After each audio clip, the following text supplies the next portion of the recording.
आज की इस वीडियो में मैं आपको बताने वाली हूँ कि आपको अपना पेपर कैसे अटेंड करना होता है। मैं आपको एक एग्जांपल दिखाने वाली हूँ कि किस हिसाब से आप अपने आंसर्स लिख सकते हो। 10 मार्क्स के क्वेश्चन के लिए आपको कितनी शीटों में अपना आंसर लिखना है और कैसे लिखना है। 5 मार्क्स के क्वेश्चन के लिए कितनी शीटों पर कितना आंसर लिखना है और कैसे टाइम को मैनेज करना है, कैसे प्रेजेंटेशन को फॉलो करना है ताकि आपके 80% से ज्यादा मार्क्स आ सके। तो इस वीडियो को जरूर अच्छे से देखना। सबसे पहले जब आप यूयू में एग्जामिनेशन देने जाते हो तो आपको जो आंसर बुकलेट मिलती है वो कुछ इस तरह की बुकलेट होती है और उसमें क्या होता है, उसमें ना आपको एक्स्ट्रा शीट मिलती है। मान लो आपको आपके आंसर कि ऐसी बुकलेट मिल गई तो इस बुकलेट में ही आपको अपने सारे आंसर्स लिखने हैं। जितना मैंने अपने टाइम देखा है या फिर जो स्टूडेंट्स बताते हैं उस बुकलेट में अप्रोक्सीमेटली 30 शीट्स होती हैं। 30 शीट्स के हिसाब से मान लो 1 2 3 4 5 6 ऐसे टोटल 30 शीट्स होती हैं। तो उस पूरी 30 शीट्स में आपको अपना एग्जाम जो भी क्वेश्चन अटेंड करने हैं कंप्लीट करने होते हैं। एक्स्ट्रा शीट्स नहीं मिलती तो पहले ध्यान में रखिए अपने आंसर्स लिखना, फिर ऐसा ना हो पहले लंबे लंबे आंसर्स लिखते गए और बाद में शीट खत्म हो गई। ठीक है जी। अब उसके बाद मान लो कि मैं क्वेश्चन पेपर है जिसमें हिंदी में आंसर लिखा हुआ ना, मैं हिंदी का क्वेश्चन पेपर लिखाती हूँ। अभी को नोट में यहाँ पर क्या लिखा हुआ है ये भी देख लो। Blue pen, black pen, pencil और स्केल जरूर लेकर जाना क्योंकि आपके आंसर्स में जरूरी है। क्योंकि हेडिंग्स तो हम ब्लैक पेन से लिख देते हैं और मेन हमारा जो आंसर की एक्सप्लेनेशन होती है ब्लू पेन से लिखते हैं, कुछ अंडरलाइन करना हो तो पेंसिल और स्केल काम आता है। ठीक है। अब यहाँ पर देखो नोट में लिखा है कि नहीं 5 प्रश्नों के उत्तर दीजिए। मतलब हमें ग्रुप 5 क्वेश्चन अटेंड करने हैं 20 नंबर के। 100 नंबर अभी पढ़ना। अब अगर ये टोटल शीट्स 30 है तो आपको 5 क्वेश्चन के लिए एक 20 मार्क्स के क्वेश्चन के लिए 6 शीट्स मिलती है। 5 शीट इस मतलब पहला क्वेश्चन अगर मान लो 10 नंबर के से 2 पार्ट है 20 नंबर का है तो इसके लिए आपको 6 शीटों में अपना आंसर कंप्लीट करना है। लेट्स सपोज 1 2 3 4 5 6 यहाँ तक आपका क्वेश्चन नंबर 1 पूरा कंप्लीट हो जाना चाहिए 20 नंबर का। तभी आपका जो जैसे पेपर चलेगा बाकी क्वेश्चन पूरे तरीके से अटेंड हो पाएंगे। ठीक है जी।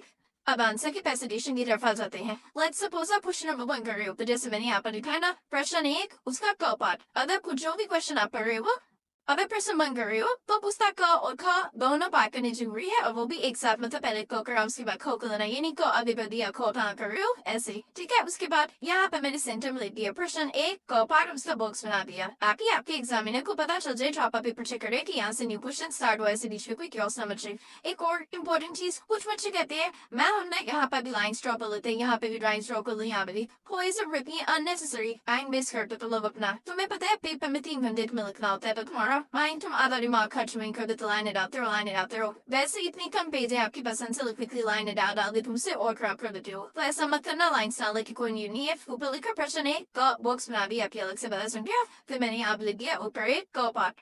ठीक है जी। अब ये 10 मार्क्स का क्वेश्चन था, 10 मार्क्स का था तो मुझे 3 शीटों में लिखना था 1 और ये आ गया दूसरा पेज और ये आ गया तीसरा पेज। ठीक है। क्योंकि हमारे पास एक पूरे क्वेश्चन के लिए 20 मार्क्स के लिए 6 पेज थे तो 10 मार्क्स के लिए हमारे पास 3 पेज है। अब 10 मार्क्स का क्वेश्चन आप इस तरीके से अटेंड करोगे। अब इन्होंने क्वेश्चन में जो पूछा था उसका हमने एक जनरल आइडिया दे दिया, थोड़ा सा एक्सप्लेन करके छोटा छोटा 2 पॉइंट्स लिख दिए। यहाँ से स्टार्ट करा ऐसे लिख दिया, यहाँ पे थोड़ा सा गैप देख लिखा ताकि पता चल जाए करेक्ट है। उसके बाद यहाँ पे 2 छोटे छोटे पॉइंट्स लिख दिए। अब मैं जिन मेन पॉइंट्स को समझाना चाहती हूँ वो मैंने फ्लो चार्ट लिखा कि प्रारंभिक बाल अवस्था देखभाल प्रदान करने के महत्व और 5 पॉइंट्स ये मैं समझाना चाहती हूँ आगे। तो ये फ्लो चार्ट रख लिया कि मैं आगे इन 5 पॉइंट्स को एक्सप्लेन करूंगी। 10 मार्क्स का क्वेश्चन है ना, 10 मार्क्स का क्वेश्चन है तो 5 बड़े बड़े points with their example sufficient रहेंगे। उसके बाद अब देखो यहाँ पर मैंने पहला पॉइंट लिखा निर्णायक अवधियां। उसके बाद ऑर्डर डाल के यहाँ से लिखा स्टार्ट कर दिया जीवन के पहले वर्ष। यहाँ पे ना जब यहाँ पर होते ना आंसर इसको ज्यादा पीछे तक मत लिखना क्योंकि जब आपकी ऐसे शीट होती है ऐसे खुलती है तो पीछे के मार्क्स छुप जाते हैं। तो पूरा गैप देख के यहाँ डिसाइड लिखना ये मैं गैप पूरा खाली छोड़ देना ताकि कोई भी अवसर छुपे नहीं।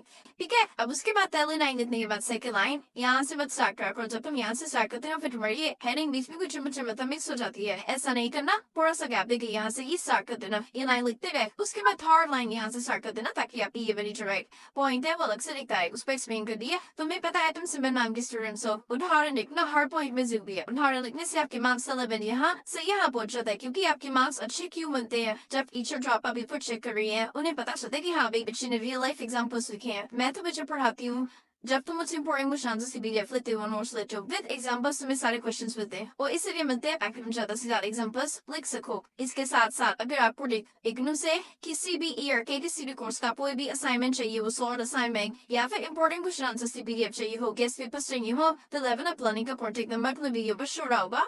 वहाँ से कॉन्टेक्ट करके उन BS ले सकते हो जो भी तुम्हारे प्रिपरेशन में तुम्हें मदद करेगा। तो बैक टू द वीडियो, अब दिस इज सेकंड पॉइंट लिखा यहाँ पे हेडिंग लिखी, हेडिंग लिखने के बाद मैंने उसको एक्सप्लेन कर दिया। ये लाइन है यहाँ से स्टार्ट करी। ये शिक्षा कार्यक्रम यहाँ लिखने के बजाय यहाँ से लिखने का ये फायदा होता है कि हमारी जो हेडिंग है वो ऊपर से ही अलग अलग दिखती रहती है। वो लिखी, उसके बाद उदाहरण लिख दिया। थर्ड पॉइंट लिखा, ऐसे उसका लिखा, उसका भी हमने यहाँ पर उदाहरण लिख दिया। फोर्थ पॉइंट लिखा, उसको एक्सप्लेन करा, यहाँ पे उदाहरण लिख दिया। Fifth point लिखा, उसको एक्सप्लेन करा और यहाँ पर उसको उदाहरण आ गया। एंड में निष्कर्ष, कंफ्यूजन से वो लिखना होता है। कंफ्यूजन से क्या होता है कि हम अपने पूरे 10 मार्क्स के क्वेश्चन को कैसे रैप अप कर रहे हैं, हमने पूरा क्या समझा वो लिख दिया। तो अब आप देखो भी कि 10 मार्क्स का क्वेश्चन मैंने 3 शीट्स पे कितने प्रॉपर बेस्ट तरीके से लिखा है। अब देखो एक बहुत प्रैक्टिकली बात है ना, जब आप 10 मार्क्स का क्वेश्चन होता है ना, तो 10 में से 10 तो किसी को नहीं मिलते। ज्यादा से ज्यादा जब आपका आंसर बहुत अच्छा होता है तो 9 ही मिलते हैं, 10 तो मिलते भी नहीं है। तो जब आप इस हिसाब से आंसर लिख रहोगे ना, आपको पक्का से भी पक्का 9 मार्क्स मिल जाएंगे क्वेश्चन में। कैसे लिखोगे, मैंने सुंदर सुंदर हैंड राइटिंग में आपने पूरा से एक्सप्लेन कर दिया। क्वेश्चन में जो पूछ रहे हैं फिर उसका फ्लो चार्ट बना दिया। मेन पॉइंट्स लिख दिए, मेन पॉइंट्स को विद एग्जांपल्स लिख दिया। 5 पॉइंट्स लिख दिए और एंड में निष्कर्ष लिख दिया। कंफ्यूजन की हमने पूरे पेपर से क्या समझा। उसके बाद आप क्या करोगे, ऐसे यहाँ पर प्रश्न 1 तो था, यहाँ पर बहुत फना कर देना प्रश्न 1 को और उसका भी ऐसे स्टार्ट कर देना। ऐसे करते रहोगे तो प्रॉपर 30 पेजेस में आपके पूरे 5 क्वेश्चंस कंप्लीट हो जाएंगे। अब एक और बात, मैथ में कुछ पेपर अटेंड करती थी ना, तो जैसे नहीं बस क्वेश्चन दे पढ़ा, मैंने देखा कोई 5 क्वेश्चन अटेंड करने तो मैं देख लेती थी मुझे कौन से 5 क्वेश्चन अटेंड करनी है। पहला क्वेश्चन पढ़ा को और ख दोनों आते मुझे, ठीक है मैं ये करूंगी। दूसरा पढ़ा इसके भी दोनों पार्ट्स हो जाते मैं करूंगी, ठीक है। तीसरा पढ़ा नहीं यार ये मुझे पढ़ा लग रहा अच्छे से आता, ठीक है मैंने क्रॉस मारूंगी, ये क्वेश्चन मुझे नहीं करना। फोर्थ पढ़ा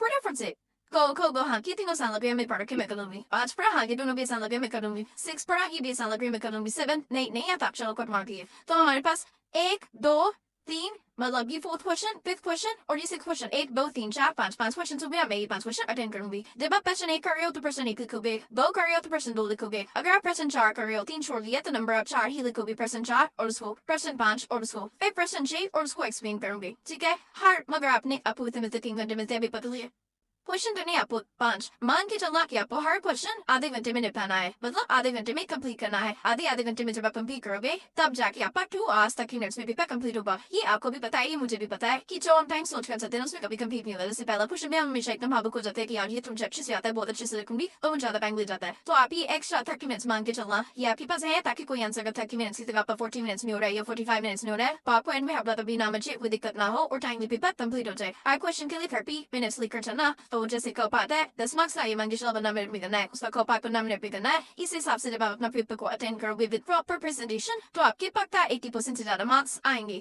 इसके साथ साथ मैं अपने चैनल पर इनके सारे अपडेट्स डालती रहती हूँ, स्पेशली जो मेरे डीसी के स्टूडेंट्स हैं, उनको डीसी के किसी भी एपिसोड असाइनमेंट लेना हो, प्रोजेक्ट लेना हो, इंपॉर्टेंट क्वेश्चन आंसर्स लेने हो, एग्जाम प्रिपरेशन कोर्स लेना हो, लेवल अप लर्निंग का कॉन्टेक्ट नंबर तुम्हें वीडियो पर शो होगा, वहां से कॉन्टेक्ट करके ले सकते हो। या फिर अगर आप इनमें से कोई और कोर्स कर रहे हो, कोई भी कोर्स कर रहे हो आप इनमें से, तो उसके किसी भी चाहे हिंदी मीडियम हो या इंग्लिश मीडियम के एपिसोड असाइनमेंट चाहिए या एग्जाम से पहले गेस्ट पेपर चाहिए तो लेवल अप लर्निंग के कॉन्टेक्ट नंबर पे कॉन्टेक्ट करके ले सकते हो।